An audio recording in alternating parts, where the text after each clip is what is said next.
सभी विद्यार्थियों का न्यू स्टार क्लासेज में स्वागत है। प्रीवियस सेशन में हमने अध्ययन किया था समरूप विद्युत क्षेत्र में स्थित द्विध्रुव पर लगने वाला बल आघूर्ण, और आज का जो हमारा सेशन रहने वाला है इसमें हम अध्ययन करेंगे समरूप विद्युत क्षेत्र में द्विध्रुव को घुमाने में किया गया कार्य। देखिए विद्यार्थियों, सबसे पहली बात ये आती है कि समरूप विद्युत क्षेत्र क्या होता है। तो ध्यान रहे, समरूप विद्युत क्षेत्र ऐसा विद्युत क्षेत्र होता है जिसमें विद्युत बल रेखाएं परस्पर कैसे होती हैं, समानांतर होती हैं। जैसे मान लीजिए ये हमारे पास कोई, हमने यहाँ एक समरूप विद्युत क्षेत्र रखा है, एक समान विद्युत क्षेत्र में ये कोई विद्युत द्विध्रुव रखा हुआ है। देखिए विद्युत द्विध्रुव में परिमाण में समान व विपरीत प्रकृति के दो आवेश होते हैं जो एक दूसरे से अत्यल्प दूरी पर स्थित होते हैं। अब देखिए हमें प्राप्त करना है समरूप विद्युत क्षेत्र में द्विध्रुव को घुमाने में कृत कार्य। तो कोई बात नहीं, देखिए कैसे प्राप्त करेंगे हम इसका व्यंजक। जैसे मान लो ये विद्युत द्विध्रुव यहाँ पे रखा हुआ है कुछ इस प्रकार से। अब देखो विद्यार्थियों, होता क्या है जब हम किसी आवेश को विद्युत क्षेत्र के अंदर रखते हैं, जैसे मान लीजिए ये हमारे पास कोई विद्युत क्षेत्र है, हमने यहाँ पर कोई प्लस क्यू आवेश रख दिया। तो जैसे ही हम यहाँ पे प्लस क्यू आवेश रखते हैं तो इस प्लस क्यू आवेश के ऊपर विद्युत क्षेत्र के कारण इसके ऊपर एक फोर्स लगेगा F बराबर में प्लस क्यू ई। ये फोर्स लगेगा विद्युत क्षेत्र की दिशा में, और हम यहाँ पर माइनस का क्यू आवेश रखते हैं तो इसी विद्युत क्षेत्र के कारण इसके माइनस क्यू आवेश के ऊपर जो फोर्स लगेगा वो विद्युत क्षेत्र की विपरीत दिशा में फोर्स लगेगा। ये फोर्स भी विद्यार्थियों इस विद्युत क्षेत्र के कारण ही लगेगा। अब जैसे मान लीजिए यहाँ ये जो रेड हिस्सा है इसको मैं पॉजिटिव मान के चलता हूँ और इसको मैं नेगेटिव मान के चलता हूँ। देखो मैंने इसको यहाँ पे इस प्रकार से रख रखा है विद्यार्थियों। जैसे हम इसको इस प्रकार से रखेंगे तो प्लस क्यू चार्ज के ऊपर तो फोर्स इधर लगेगा और माइनस क्यू चार्ज के ऊपर फोर्स इधर लगेगा। जब देखो दोनों फोर्स इस प्रकार से लगेंगे, माइनस क्यू आवेश के ऊपर इस प्रकार से और प्लस क्यू आवेश के ऊपर इस प्रकार से फोर्स लगेगा। अब ये दोनों बल परिमाण में तो समान होंगे लेकिन दिशा में ये अलग अलग होंगे, इनकी क्रिया रेखाएं अलग अलग होंगी। जब इनकी क्रिया रेखाएं अलग अलग होंगी तो देखो इसके ऊपर एक बल युग्म लगेगा, और बल युग्म का कार्य क्या होगा, इसको विद्युत क्षेत्र के समांतर लाने का ये प्रयत्न करेगा और अंततः यह विद्युत क्षेत्र के समांतर स्थिति में आ जाता है। अब देखिए हमें ज्ञात करना है इस विद्युत द्विध्रुव को घुमाने में किया गया कार्य। अब मैं इस द्विध्रुव को यहां से इस प्रकार से घुमाता हूं तो मेरे को विद्युत क्षेत्र के विपरीत दिशा में कार्य करना पड़ेगा, प्रतिकर्षण बल के विरुद्ध कार्य करना पड़ेगा। क्योंकि जैसे ही मैं इस द्विध्रुव को यहाँ पे रखूंगा, इलेक्ट्रिक फील्ड के अंदर रखूंगा, विद्युत क्षेत्र में रखूंगा, तो देखो ये इस प्रकार से यूं विद्युत क्षेत्र के कारण इस प्रकार से यूं समांतर आने का प्रयत्न करेगा। लेकिन मेरे को क्या करना है, इसको विद्युत क्षेत्र के अपोजिट साइड डायरेक्शन में घुमाना है। तो घुमाने में कृत कार्य का मान कैसे प्राप्त करेंगे। तो सबसे पहली बात ध्यान दीजिए, मान लिया ये कोई विद्युत द्विध्रुव AB है जो समरूप विद्युत क्षेत्र में थीटा कोण के ऊपर रखा हुआ है। तो सबसे पहले हम इसका देखो थोड़ा सा इसका वर्णन लिखते हैं। चित्र में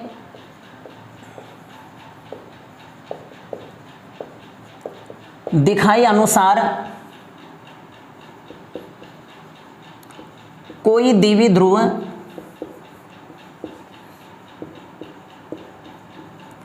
समरूप विद्युत क्षेत्र में थीटा कोण पर रखा है। तो देखो विद्यार्थियों, जब हम इसे थीटा कोण के ऊपर रखेंगे, किसी भी कोण के ऊपर रखेंगे तो इसके ऊपर कितना बल युग्म कार्य करेगा। तो इस पर लगने वाला बल आघूर्ण या बल युग्म, इसका व्यंजक हमने कल ही प्राप्त कर लिया है, PE sin थीटा प्राप्त होगा विद्यार्थियों।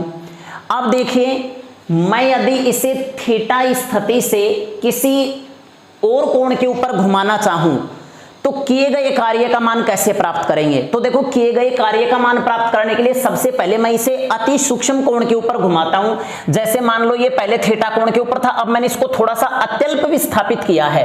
तो यदि इसको अत्यल्प कोण से विस्थापित किया जाए, तो यदि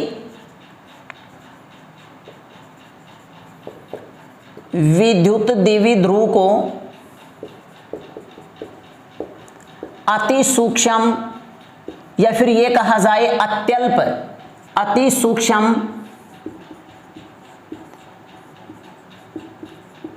कोणीय विस्थापन डी थीटा से विस्थापित किया जाए तो किया गया कार्य। अब देखिए विद्यार्थियों, हम ये जानते हैं कि कार्य की परिभाषा से कार्य बराबर में होता है बल गुणा में विस्थापन, लेकिन यहां पर एक बल कार्य ना करके इसके दोनों सिरों के ऊपर बल का एक युग्म कार्य करेगा। क्या कार्य करेगा? बल का एक युग्म कार्य करेगा। तो इस युग्म को हम ये कहेंगे बल आघूर्ण कहेंगे। तो देखो, कार्य का मान चूंकि मैंने इसको अति सूक्ष्म कोणीय विस्थापन से विस्थापित किया है, तो कार्य का मान भी अति सूक्ष्म होगा। तो यहां देखो, मैंने जब अति सूक्ष्म कोणीय विस्थापन को डी थीटा से रिप्रेजेंट किया है, तो जो अत्यल्प कार्य आएगा वो डी डब्ल्यू से हम रिप्रेजेंट करेंगे। तो देखो, डी डब्ल्यू कार्य बराबर में होगा बल आघूर्ण गुणा में कोणीय विस्थापन। क्या आएगा विद्यार्थियों? बल आघूर्ण गुणा में कोणीय विस्थापन। अब यहां देखिए, डी डब्ल्यू बराबर में बल आघूर्ण को टो और कोणीय विस्थापन को हम डी थीटा से प्रदर्शित करेंगे। मान रखेंगे इक्वेशन फर्स्ट से D W is equal to tau का मान रखेंगे PE sine theta D theta, और इसे हम समीकरण 2 दे देते हैं। अब देखिए विद्यार्थियों, पहले ये द्विध्रुव इस प्रकार से रखा हुआ था। अब मैंने क्या किया, इस द्विध्रुव को कुछ इस प्रकार से यूं विस्थापित कर दिया। अब ध्यान से समझना, यहां पे तो हो गया प्लस का क्यू चार्ज और यहां पे हो गया माइनस का क्यू चार्ज। अब मैं यदि इसे पहले θ1 मान लूं और अंतिम कोण मैं इसको मान लेता हूं θ2। कितना मान लेता हूं? θ2। तो यहां से यहां तक घुमाने में कितना कार्य किया जाएगा? देखो एक बार फिर से, पहले ये इस प्रकार से स्थित था, इसके ऊपर जो बल युग्म लगेगा वो इसे विद्युत क्षेत्र के समांतर लाने का प्रयत्न करेगा। लेकिन मैंने यहाँ पे क्या किया है, मैंने यहाँ पे इस द्विध्रुव को इस प्रकार से यूं घुमाया है। तो पहले मान लिया ये θ1 कोण के ऊपर था और अंत में ये कहां पे पहुंच गया? θ2 के ऊपर पहुंच गया। तो देखिए, यदि द्विध्रुव को θ1 से θ2 तक घुमाया जाए तो किया गया कुल कार्य। और विद्यार्थियों, कुल कार्य के लिए हम क्या करते हैं? कुल कार्य के लिए हम या तो समाकलन करते हैं या फिर समेशन करते हैं। जैसे मैंने θ1 स्थिति से और इसको θ2 स्थिति तक घुमाया है, तो यहां से यहां तक कार्य का मान ज्ञात करने के लिए मैंने आपको पहले बताया था, इस पूरे पथ को मैंने क्या किया है, अनेक छोटे छोटे कोणीय विस्थापन अल्पांशों में डिवाइड किया है। जब एक विस्थापन अल्पांश का मान हमारे पास आ गया, जैसे ये इस प्रकार से है, ध्यान देना, ये θ1 स्थिति है और अंत में मैंने यहां पर इसको θ2 स्थिति तक घुमा दिया। अब मेरे को यहां से यहां तक का कार्य ज्ञात करना है, किसको यहां से यहां तक कितना घुमाया गया। तो इस कार्य का मान ज्ञात करने के लिए मैं इसे अनेक छोटे छोटे कोणीय विस्थापन अल्पांशों में बांट सकता हूं। अगर एक विस्थापन अल्पांश का मान हमें प्राप्त हो गया तो सभी का मान प्राप्त करने के लिए हम क्या करेंगे, या तो समाकलन करेंगे या फिर सिग्मा का प्रयोग करेंगे। तो यहां देखिए, इसका समाकलन करते हैं कुल कार्य के लिए। तो समाकलन of d W is equal to समाकलन P sine theta D theta, और समाकलन सीमा होगी θ1 से θ2, क्योंकि हमने इसको θ1 स्थिति से और θ2 स्थिति तक घुमाया है। अब देखिए विद्यार्थियों, समाकलन करते हैं। इसमें आप ध्यान रखना एक समाकलन सूत्र ये होता है, चूंकि अगर ये आता है साइन थीटा डी थीटा के सापेक्ष साइन थीटा का समाकलन, देखो ये जो चिन्ह है ये समाकलन का चिन्ह है, इसे इंटीग्रेशन बोलते हैं, integration sign theta D theta के सापेक्ष, तो इसका हो जाएगा विद्यार्थियों माइनस का कोस थीटा। ये एक सूत्र होता है, ये आपको ध्यान रखना पड़ेगा। तो देखो डी डब्ल्यू का जो समाकलन है ये तो प्राप्त हो जाएगा डब्ल्यू, डी डब्ल्यू का समाकलन क्या होगा, डब्ल्यू होगा। और यहां पे देखो पीई का समाकलन नहीं होगा, पी और ई द्विध्रुव आघूर्ण और विद्युत क्षेत्र कांस्टेंट है, तो इनका समाकलन नहीं होगा। समाकलन हम करेंगे θ1 से θ2 साइन थीटा डी थीटा के सापेक्ष साइन का समाकलन होगा माइनस कोस। तो देखिए W is equal to PE और यहाँ पे आएगा माइनस का कोस थीटा, समाकलन सीमा θ1 से θ2। चलिए विद्यार्थियों सीमा तोड़िए, तो देखें W is equal to PE minus cos, पहले थीटा के स्थान पे θ2 रखेंगे, इसके बाद में देखो नीचे की सीमा तोड़ेंगे तो माइनस आएगा और माइनस ये है, माइनस माइनस हो जाएगा प्लस और यहाँ पे हो जाएगा कोस θ1। तो मैं इसको इस प्रकार से लिख सकता हूँ W is equal to P cos θ1 minus cos θ2। समीकरण कितना प्राप्त हो गया, 3। तो देखिए यहां पर ये जो समीकरण 3 प्राप्त हुआ है, इक्वेशन 3, समरूप विद्युत क्षेत्र में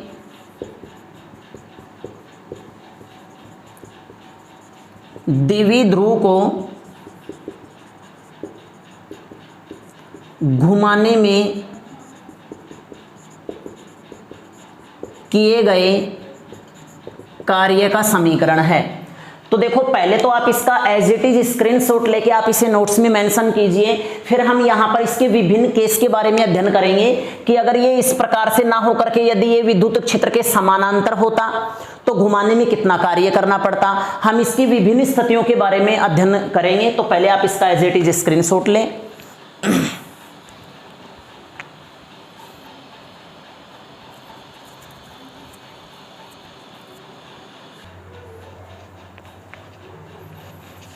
अब देखिए विभिन्न परिस्थितियों में सबसे पहली स्थिति ये आती है विद्यार्थियों, यदि θ1 इक्वल टू 0 डिग्री व θ2 इक्वल टू थीटा हो, तो इसका अर्थ ये हुआ जैसे मान लीजिए ये कुछ समरूप विद्युत क्षेत्र इस प्रकार से हैं और इस विद्युत क्षेत्र के अंदर यहां पर ये विद्युत द्विध्रुव इस प्रकार से रखा हुआ है, ये माइनस क्यों आवेश, ये प्लस क्यों आवेश, ध्यान से समझिए विद्यार्थियों, ये कुछ इस प्रकार से यूं रखा हुआ है। अब देखो इसी स्थिति में जो द्विध्रुव आघूर्ण की जो डायरेक्शन है वो ऋणावेश से धनावेश की ओर होगी और परिणामी विद्युत क्षेत्र इसी डायरेक्शन में है, दोनों सेम डायरेक्शन में है, तो थीटा का मान 0 होगा। अब देखो मैं इस द्विध्रुव को इस शून्य स्थिति से और किसी कोण तक घुमा करके मैं इस प्रकार से यूं लेके आ रहा हूं, यानी कि अब मैंने कितने कोण के ऊपर घुमा दिया, थीटा कोण के ऊपर मैंने इसको इस प्रकार से घुमा दिया है। तो अब देखो कितना कार्य किया जाएगा, तो इक्वेशन 3 से देखिए विद्यार्थियों, W is equal to PE, समीकरण 3 में देखना θ1 के स्थान पे मेरे को क्या रखना है, 0, तो यहां पे आएगा कोस 0 माइनस कोस θ2 के स्थान पे मेरे को क्या रखना है, थीटा। तो यहां देखो W इज इक्वल टू होगा पीई, कोस 0 का मान होगा 1 माइनस और यहां पे होगा कोस थीटा। समीकरण प्राप्त हो गया 4। अब देखिए दूसरी स्थिति आती है कि यदि इसको 0 डिग्री से θ1 बराबर 0 डिग्री से θ2 बराबर 90 तक घुमाया जाए, कहने का अर्थ ये हो गया, देखो ये कुछ अब इस प्रकार से है विद्यार्थियों, ये समरूप विद्युत क्षेत्र हो गया, इस विद्युत क्षेत्र के अंदर यहां पर ये कोई द्विध्रुव रखा हुआ है, माइनस क्यों प्लस क्यों, पहले ये विद्युत क्षेत्र के समांतर था, 0 डिग्री था θ1 का मान। अब मैंने इसको इस प्रकार से यूं घुमा दिया, 90 डिग्री तक इसे घुमा दिया, यहां से यहां तक घुमाने में किया गया कार्य। तो देखिए विद्यार्थियों, यदि θ1 बराबर 0 डिग्री व θ2 बराबर 90 हो तो इक्वेशन 3 से W बराबर में PE cos 0 माइनस cos 90, और cos 90 की वैल्यू होगी 0, तो यहाँ पे W इज इक्वल टू होगा PE, इसका मान 1 होगा, 1 माइनस 0, तो ये विद्यार्थियों यहाँ W बराबर में होगा P इंटू में E के बराबर होगा। ठीक है, अब देखिए तीसरी स्थिति का अध्ययन करते हैं। यदि θ1 बराबर 0 डिग्री व θ2 बराबर 180 डिग्री हो तो अब यहां देखो विद्यार्थियों, अगर मैं इसको 0 डिग्री से इस प्रकार विस्थापित करूं, जैसे ध्यान से समझना, तीसरी स्थिति, जैसे ये समरूप विद्युत क्षेत्र हो गया, इस विद्युत क्षेत्र के अंदर यहां पर ये द्विध्रुव रखा हुआ है, ये प्लस क्यों, सॉरी यहाँ पे माइनस क्यों, ये प्लस क्यों, ये विद्युत क्षेत्र के समांतर है, θ1 बराबर 0 है। अब मैंने इसको क्या किया, घुमा करके, और मैं इसको इस प्रकार से देखो, प्लस क्यों को तो माइनस क्यों के स्थान पे और माइनस क्यों को प्लस क्यों के स्थान पे जब लेके आते हैं तो स्थिति कुछ इस प्रकार से यूं होगी, प्लस क्यों माइनस क्यों। अब यहां देखो वेक्टर P की डायरेक्शन तो हो जाएगी विद्युत क्षेत्र के विपरीत, और ये वेक्टर E की डायरेक्शन है, अर्थात दोनों प्रति समांतर हो गए।